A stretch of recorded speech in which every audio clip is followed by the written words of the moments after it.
Welcome friends on Mukesh Kumar online study channel. तो चलिए शुरू करते हैं पुनर्जागरण, जो कि वर्ल्ड हिस्ट्री से जुड़ा टॉपिक है पुनर्जागरण का, उससे जुड़ा दूसरा लेक्चर। ठीक है, तो अब साउंड क्लियर होगा आपको। तो अब देखेंगे कि इटली में ही सबसे पहले पुनर्जागरण क्यों हुआ, क्या और कहीं भी पुनर्जागरण क्यों नहीं हुआ, और इटली में कौन से वो कारण रहे जिसकी वजह से पुनर्जागरण हुआ। तो इसके लिए इटली के कई तत्व जरूरी रहे जिसकी वजह से इटली में ही पुनर्जागरण की क्रिया हुई। तो सबसे पहले उसके लिए भौगोलिक स्थिति जो थी वो पुनर्जागरण के लिए सही रही, क्योंकि जो इटली था वो भूमध्य सागर के निकट अवस्थित था। जो भूमध्य सागर के निकट अवस्थित होने से यहाँ पे व्यापारिक लाभ वहाँ पर लोगों को अच्छे से मिल सका। व्यापारिक लाभ मिल सका तो यहाँ के लोग आगे बढ़ते रहे, और यहाँ व्यापारिक लाभ बढ़ने से मौजूदा व्यापारियों ने इटली के विभिन्न नगरों में निर्माण में अपनी भूमिका निभाई, जैसे मिलान, वेनिस, फ्लोरेंस आदि।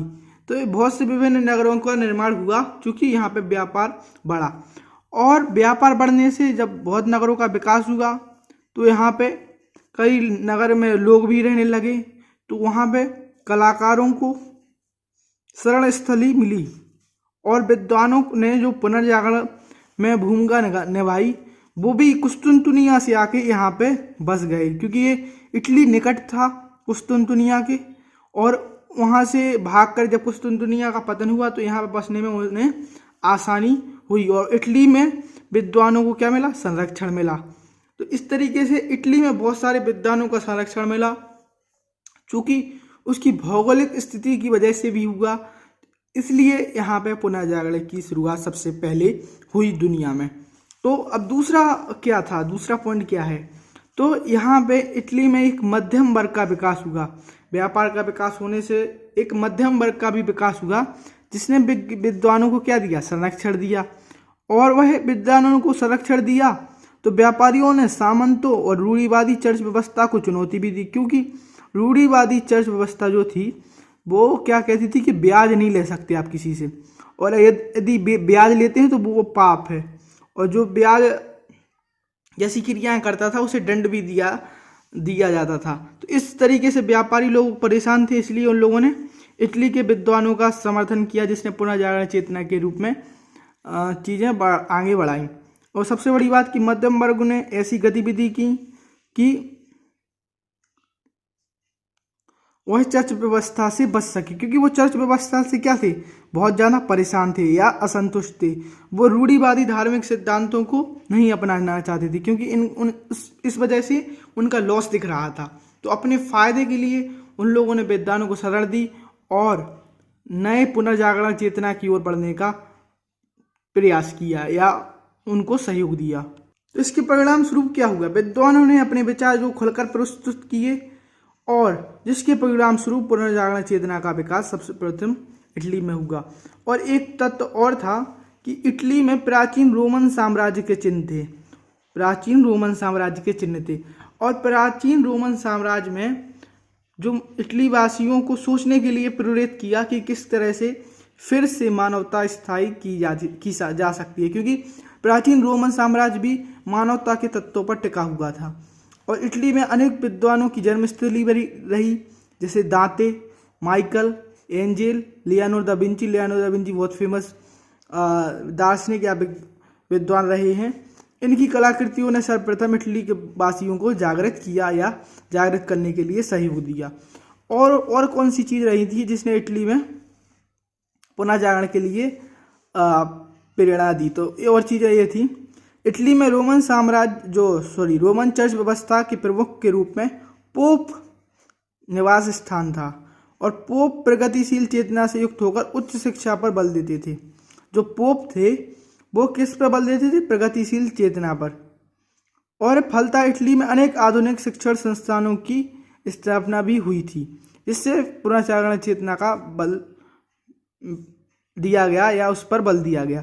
तो इस तरीके से देखा कि किस तरह से पोप में प्रगतिशील चेतना भी थी, उच्च शिक्षा पर उन लोगों ने बल दिया, तो इटली में ही पुनर्जागरण हुआ। अब क्वेश्चन क्या बन सकता है इधर से, सर्वप्रथम इटली में ही पुनर्जागरण चेतना के उदय के कारण स्पष्ट कीजिए। तो सबसे पहले हम लोगों को प्रस्तावना में पुनर्जागरण चेतना का अर्थ लिखना पड़ेगा, फिर इसकी मेन बॉडी और फिर इसका निष्कर्ष। तो सर्वप्रथम इटली में ही क्यों हुआ, तो अनुकूलित भौगोलिक स्थिति रही। पॉइंट में हम लोग पहले लिखते हैं, फिर उसको बाद में डिफाइन कर सकते हैं। मध्यम वर्ग का विकास हुआ, प्राचीन गौरव के चिन्ह मिले, महत्वपूर्ण विद्वानों की जन्मस्थली रही, आधुनिक शिक्षण केंद्र रहा। और निष्कर्ष में क्या लिखेंगे कि इटली के पुनर्जागरण ने विश्व में एक नया बदलाव लाया और उसके चलते ही विश्व के कई अन्य हिस्सों में भी पुनर्जागरण चेतना का विकास हुआ। तो निष्कर्ष के तौर पर हमने यहाँ पे क्या लिखा देखा है कि इटली में उदित पुनर्जागरण चेतना के परिणाम स्वरूप आधुनिक विश्व के निर्माण का आधार तैयार हुआ। तो इस तरीके से पुनर्जागरण इटली में हुआ और क्या क्वेश्चन बन सकता है, हमने सब चीज़ें डिस्कस की। अब हम देखेंगे पुनर्जागरण जो हुआ उसकी विशेषताएं या स्वरूप क्या रहे। क्योंकि एक वर्ल्ड हिस्ट्री में एक शुरुआत के दौर थोड़ा बहुत इम्पोर्टेंस रखता है, क्योंकि शुरुआत से ही हम लोगों को बेसिक मिलता है और बेसिक से ही हम लोग इस पर बहुत सारी बिल्डिंग्स बना सकते हैं। तो सबसे पहले बेसिक्स को क्लियर करना पड़ेगा, फिर आगे बढ़ते हुए चलेंगे। तो पुनर्जागरण की विशेषताएं या स्वरूप क्या रहे। पुनर्जागरण चेतना ने लौकिक जीवन पर बल दिया। अलौकिक जीवन की जगह लौकिक जीवन या जो इहलोक है उस पर बल दिया गया पुनर्जागरण चेतना में, ना कि किसी परलोक पर। मानवतावाद पर बल दिया। जब मानव पर बल मिला तो फिर एक एक मानव पर बल मिला। मानवतावाद यानी कि मनुष्य ने जो कार्य किया उसकी क्षमता, विवेकशीलता, स्वतंत्रता आदि पर बल दिया गया। और व्यक्तिवाद पर बल मिला मानवता के बल मिलने से, क्योंकि जब मानवतावाद पर बल मिला तो एक एक व्यक्ति को भी बल मिला और जिसके परिणाम स्वरूप जिज्ञासा और साहसिकता मनोभाव हुआ। इससे क्या बढ़ी, जब व्यक्तिवाद पर बल मिला उसको इम्पोर्टेंस दी गई तो इससे लोगों में जिज्ञासा और साहसिकता बढ़ी और जिसके परिणाम स्वरूप क्या हुआ, बहुमुखी प्रतिभा का धनी होना लोगों में जैसी चीज़ें मिली जैसे। और इस तरीके से क्या हुआ, एटलास सहज और सुंदरता पर भी बल मिला। तो इस तरीके से देखते हैं कि पुनर्जागरण जो है चेतना का विकास हुआ उसमें किस तरीके से उसके स्वरूप क्या रहे। तो सबसे पहले मानवता का बात को देखेंगे कि क्या क्या लिखा हुआ है मानवतावाद में। नई विधा सामने आई जो कि प्राचीन रोमन साम्राज्य में इसके तत्व मिलते थे, फिर से द्वारा मानव केंद्र में आ गया और मानव केंद्र में आने से मानवीय तत्व को प्रेरणा मिली, जैसे मानव की क्षमता, विवेकशीलता, स्वतंत्रता पर बल दिया गया और मानव पुनर्जागरण के स्रोत के रूप में इसने कार्य किया और परिणाम के रूप में भी यही चीज़ें देखने को मिली। स्रोत के रूप में मानवतावाद, तो स्रोत के रूप में मानवतावाद कैसे देखने को मिलती है, यहाँ पे हम देख सकते हैं कि स्रोत के रूप में प्राचीन रोमन साम्राज्य के समय लौकिक जीवन पर बल दिया जाता था, लेकिन जहाँ मानव केंद्र में था और मानव की स्वतंत्रता, विवेकशीलता, तर्क और अभिव्यक्ति क्षमता को महत्व दिया जाता था। लेकिन इसके बाद क्या हुआ, प्राचीन रोमन साम्राज्य में मानवतावाद मौजूद थी, लेकिन जब रोमन साम्राज्य का पतन हो गया तो मानवता दृष्टिकोण क्या होगा, कम हो गया। लेकिन इसमें मानवतावादी दृष्टिकोण का तो अंकन मिलेगा ही मिलेगा। प्राचीन ग्रीक और लैटिन साहित्य में इसका अंकन किया गया था। तो साहित्य के तौर पर इन चीज़ों ने सहयोग किया मानवतावाद के द्वारा जन्म के लिए या द्वारा पुनर्जागरण के लिए। तो यह साहित्य कुस्तुनतुनिया के पतन के पश्चात फिर से अध्ययन में आया। फलतः लोगों को मध्यकालीन मानव की अधीनता का बोध हुआ कि किस तरीके से मध्यकालीन मानव अधीनता के जीवन जी रहा है और वह प्राचीन मानवतावादी चिंतन से प्रेरित होकर लौकिक जीवन पर बल देने लगा और मानवीय क्षमता पर बल दिया गया। इस दृष्टि से मानवतावाद पुनर्जागरण का स्रोत बना, क्योंकि प्राचीन लैटिन साहित्य में इसी चीज़ को देखा जा सकता है। तो नेक्स्ट पढ़ते हैं, परिणाम के रूप में मानवतावाद। पुनर्जागरण चेतना हुई तो उससे क्या हुआ, मानवतावाद को महत्व मिला और इससे अभिव्यक्ति, साहित्य, कला, विज्ञान, विविध क्षेत्रों में मानव के जो कार्य है वो उल्लेखनीय रूप से दिखाई पड़ते हैं और साहित्य के केंद्र में मानव रहा। पहले क्या था, पहले धर्म होता था या कोई और चीज़ें होती थी, अब मानव केंद्र में आ गया। इसी क्रम में आलोचना साहित्य का भी निर्माण हुआ और मानविकी विषयों पर अंकन किया गया। इस तरीके से चित्रकला में सामान्य मानव का चित्रण भी प्रमुख है। और उदाहरण आपको पता ही होगा, मेन उदाहरण मोनालिसा का चित्रण जो कि लियोनार्डो दा विंची ने बनाया है। तो अनेक भौगोलिक खोजें भी इसके परिणाम स्वरूप हुई, वैज्ञानिक खोजें हुई और इसी क्रम में भारत और अमेरिका की भी खोज हुई बाद में। तो इस आधार पर हम कह सकते हैं कि मानवतावाद पुनर्जागरण स्रोत व परिणाम दोनों हैं, क्योंकि वही स्रोत था, वही परिणाम के रूप में सामने आया। इस तरह मानवतावाद ने आधुनिक राज्य व्यवस्था में भी राज्यों को मानवतावादी नीति निर्माण के लिए प्रेरित किया है। तो आज भी मानवतावादी नीति का निर्माण के लिए इस चिंतन ने अभी भी प्रेरित करता रहा है। तो क्वेश्चन क्या बन सकता है? क्वेश्चन बन सकता है कि मानवतावाद पुनर्जागरण का स्रोत एवं परिणाम दोनों था, टिप्पणी कीजिए। तो पहले पुनर्जागरण का अर्थ लिखना पड़ेगा, प्रस्तावना होती है जो उसमें, तो वो लिख देंगे हम लोग किस तरीके से पुनर्जागरण किया था, द्वारा जागरण किस तरीके से नई चीज़ों पर, मानवता पर, व्यक्तिवाद पर, इस तरीके से इसमें बल मिला।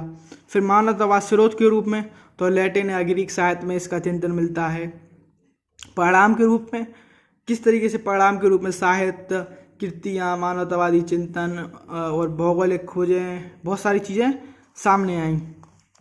और पुनर्जागरण चेतना के परिणाम स्वरूप मानवतावाद पर बल दिया गया। ठीक है, तो इसमें साहित्य में, चित्रकला में, विभिन्न खोजों में बल दिया गया। तो निष्कर्षता क्या लिखेंगे, ये मेरे शॉर्ट में बता रहा हूँ। पुनर्जागरण कालीन मानववादी चिंतन वर्तमान तक मौजूद रहा है। तो निष्कर्ष हो गया। तो ऐसी क्वेश्चन राइटिंग होती है। चलो नेक्स्ट आगे बढ़ते हैं। यहाँ पे हम लोगों ने व्यक्तिवाद को थोड़ा अच्छे से डिफाइन किया है। तो व्यक्तिवाद कैसे डिफाइन होता है? तो लौकिक जीवन पर बल देने के क्रम में पुनर्जागरण चेतना ने मानवतावाद को महत्व दिया। इसी क्रम में एक एक व्यक्ति को भी महत्व मिला, और जब एक एक व्यक्ति को महत्व मिला तो मध्यकाल में सभी कार्यों को जो ईश्वर के लिए श्रेय दिया जाता था, अब ईश्वर को श्रेय नहीं दिया जाता था। अब प्रत्येक व्यक्ति की क्षमता को, उसने जो कार्य किया उसी को उपलब्धियां प्रदान की जाने लगी। तो अब लेखक क्या करने लगे? जो लेखक थे, लेखकों ने अपनी जो कला कृतियाँ थीं उस पर भी अपना नाम लिखना शुरू कर दिया था। इस तरीके से व्यक्तिवाद में बढ़ोतरी देखने को मिली है। जिज्ञासा और साहसिकता, चूँकि अब व्यक्तिवाद पर बल मिला तो जिसके परिणाम स्वरूप क्या होगा, मानव में जिज्ञासा आई और उसको जब श्रेय देना शुरू हुआ तो उसने जिज्ञासा और साहसिकता जैसे कदम उठाने शुरू किए। उसको पुरस्कार मिलता था क्योंकि उसके लिए। तो साहसिकता जैसे कदमों से नए व्यापारिक मार्गों की खोज हुई, क्योंकि एक व्यापारिक मार्ग तो अवरुद्ध हो गया था कुस्तुनतुनिया के पतन के कारण। तो नए समुद्रिक व्यापारिक मार्ग की जिज्ञासा लोगों में जगी और इसी क्रम में भौगोलिक खोजों को प्रोत्साहन दिया गया, जिसमें भारत और अमेरिका की खोज की कोलंबस और वास्को डी गामा ने। कोलंबस ने अमेरिका की और वास्को डी गामा में इंडिया की खोज की। तो बहुमुखी प्रतिभा का भी विकास हुआ लोगों में, तब श्रेय देना लोगों को शुरू किया गया। पुनर्जागरण चेतना ने मानवतावाद पर बल दिया। उसी के परिणाम स्वरूप मानवीय हितों एवं रुचियों को पूरा करने के क्रम में एक व्यक्ति विविध क्षेत्रों में कार्यकुशलता हासिल करने लगा। जैसे बहुमुखी प्रतिभा के व्यक्ति थे लियोनार्डो दा विंची, जो एक मूर्तिकार तो थे ही, साथ में भूगोल वेत्ता भी थे और सहज और सौंदर्य पर भी बल मिलने लगा। पुनर्जागरण चेतना ने प्राकृतिक सौंदर्य पर बल दिया, जिसके परिणाम स्वरूप मध्य व सामंती चर्च व्यवस्था से युक्त जो कुलीन और धार्मिक लोगों का चित्रांकन था वो क्या हो गया, कम होने लगा। जिसमें अलंकरण, कृत्रिमता जो थी देखने को मिलती थी, अलंकरण और कृत्रिमता, वो अब खत्म हो गई।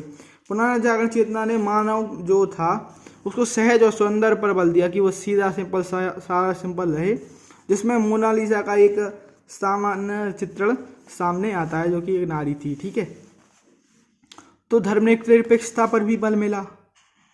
धर्मनिरपेक्षता पर बल क्यों मिला?